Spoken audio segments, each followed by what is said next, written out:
FOMC days में gold traders अक्सर fundamental analysis के दौरान हाकिश और डोविश दो वर्ड्स अक्सर सुनते हैं, लेकिन इनका ना पता होने की वजह से हजारों डॉलर्स का लॉस कर लेते हैं। क्योंकि एक्चुअल में गोल्ड ट्रेडिंग को समझने के लिए इन दोनों टर्म्स का पता होना बहुत जरूरी है। इंटरेस्ट रेट डिसीजंस और एफओएमसी मीटिंग्स के दौरान जो पॉलिसी अपनाई जाती है उसके दो डिफरेंट स्टांसेस होते हैं, जिनमें से एक को हाकिश और दूसरे को डोविश कहते हैं। आइए समझते हैं कि इनका एक्चुअल में मतलब क्या है। सिनेरियो 1 में हाकिश पॉलिसी ये है कि फेड इंटरेस्ट रेट्स को बढ़ा देता है, जिसकी वजह से लोन कॉस्ट बढ़ जाती है। मिसाल के तौर पर आप किसी बैंक से लोन लेते हैं तो आपको उसके ऊपर 15% रिटर्न देना होता है। मिसाल के तौर पर आपने एक साल के लिए 1 लाख रुपया लिया और आपको उसके ऊपर बैंक 15% चार्ज करता है, यानी कि 15,000 रुपया। तो फेड उस इंटरेस्ट रेट को 15% से बढ़ाकर 18% कर देता है, जिसकी वजह से अब लोन की वैल्यू या लोन की जो रीपेमेंट वैल्यू है वो बढ़ गई है। जिधर आगे आपने 15,000 देना था, अब उधर आपको 18,000 देना पड़ेगा। और इसी के बरअक्स आप अगर सेविंग अकाउंट्स में पैसे रखते हैं तो जिधर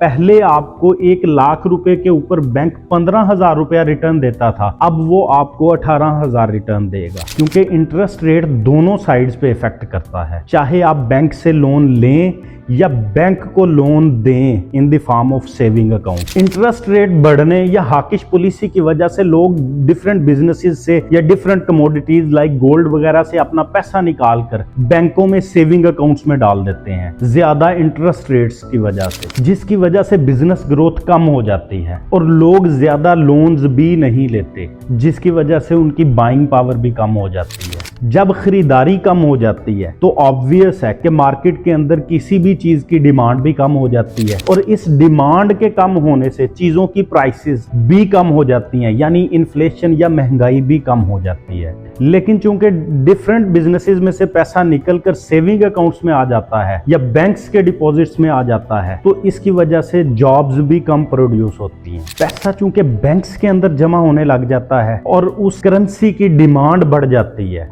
मिसाल के तौर पर अगर किसी के पास यूरो में करेंसी पड़ी हुई है तो जब उसने यूएस डॉलर के अंदर डिपॉजिट करना है तो ऑब्वियस है वो यूरो बेचकर फिर यूएस डॉलर की तरफ आएगा। तो इसकी वजह से करेंसी की डिमांड बढ़ जाती है, जिसकी वजह से करेंसी स्ट्रॉन्ग होती है और करेंसी के बरअक्स जो कमोडिटी है, फेमस कमोडिटी या मेन कमोडिटी गोल्ड है, वो वीक होना शुरू हो जाता है, वो कमजोर होना शुरू हो जाता है। ये तो था हाकिश स्टांस। डोविश स्टांस को समझने के लिए हमें फॉलो करें और नीचे कमेंट्स में डोविश लिखें।